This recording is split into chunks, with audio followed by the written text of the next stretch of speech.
একবার হযরত সুলাইমান আলাইহিসসালামের কাছে হযরত জিব্রাইল আলাইহিসসালাম একটি পানির পাত্র নিয়ে আসে, যে পাত্রটিতে আবে হায়াতের পানি ছিল। হযরত জিব্রাইল আলাইহিসসালাম সেই পানির পাত্রটি এনে হযরত সুলাইমান আলাইহিসসালামকে বলতে থাকে, আপনি যদি এই পাত্রের পানি পান করেন তাহলে আপনি পুরো জীবন পর্যন্ত অমর থাকবেন, আপনার কখনোই মৃত্যু ঘটবে না।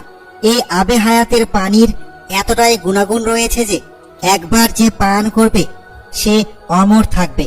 তখন হযরত সুলাইমান আলাইহিসসালাম এমন ঘটনা দেখে তার অধীনস্থ জিন, সকল জীবজন্তু এবং বন্ধু বান্ধবদের সাথে পরামর্শ করলেন। আল্লাহ তাআলা সকল জীবজন্তুর পাশাপাশি জিন জাতিকেও হযরত সুলাইমান আলাইহিসসালামের অধীনস্থ করে দিয়েছিলেন। এরপর জিন জাতি, সকল জীবজন্তু এবং তার বন্ধু আত্মীয় স্বজন সকলেই সুলাইমান আলাইহিসসালামকে বললেন তিনি যেন এই আবে হায়াতের পানি পান করেন এবং এই পানি পান করার দ্বারা তিনি যেন অমরত্ব লাভ করেন। হযরত সুলাইমান আলাইহিসসালাম সকলেরই মতামত গ্রহণ করলেন, শুধুমাত্র বেজির মতামত গ্রহণ করার জন্য তার বাকি ছিল। তাই বেজিকে খবর পাঠানোর জন্য তিনি ঘোড়াকে পাঠালেন, কিন্তু ঘোড়া যাওয়ার পরও বেজি সুলাইমান আলাইহিসসালামের কাছে আসলো না। এরপর হযরত সুলাইমান আলাইহিসসালাম বেজির সাথে কথা বলার জন্য একটি কুকুরকে পাঠালেন। কুকুরের কাছে খবর পেয়ে বেজি সুলাইমান আলাইহিসসালামের সাথে দেখা করতে আসলো।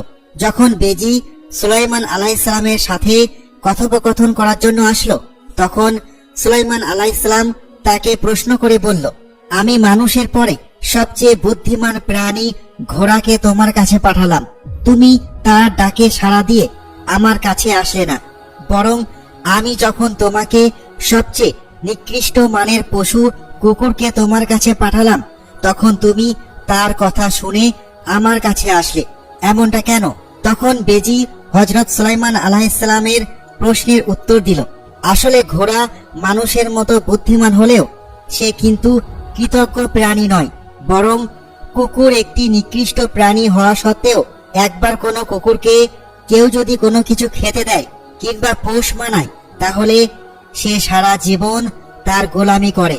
এরপর সুলাইমান আলাইহিসসালাম ওই বেজিকে প্রশ্ন করে, আচ্ছা যাই হোক, তোমাকে যার জন্য ডেকেছি জিব্রাইল আলাইহিসসালাম আমার জন্য আবে হায়াতের পানি নিয়ে এসেছে, সে পানি পান করলে আমি অমরত্ব লাভ করব, এ বিষয়ে তোমার কি মতামত? আমি কি সেই পানি পান করব কিংবা আমার কি সেই পানি পান করা উচিত? তখন বেজি সুলাইমান আলাইহিসসালামকে বলল, আপনি যদি আমার মতামত নিতে চান তাহলে আমি বলবো আপনি ওই পানি পান করবেন না, কেননা আপনি যদি ওই পানি পান করেন তাহলে আপনি সারা জীবন অমর থেকে যাবেন। এদিকে আপনার সকল বন্ধু বান্ধব, আত্মীয় স্বজন সকলেই মৃত্যুবরণ করবে, যার ফলে আপনি পুরো একা হয়ে যাবেন। ফলে ওই বেজির কথা শুনে হযরত সুলাইমান আলাইহিসসালাম ওই আবে হায়াতের পানি আর পান করলেন না।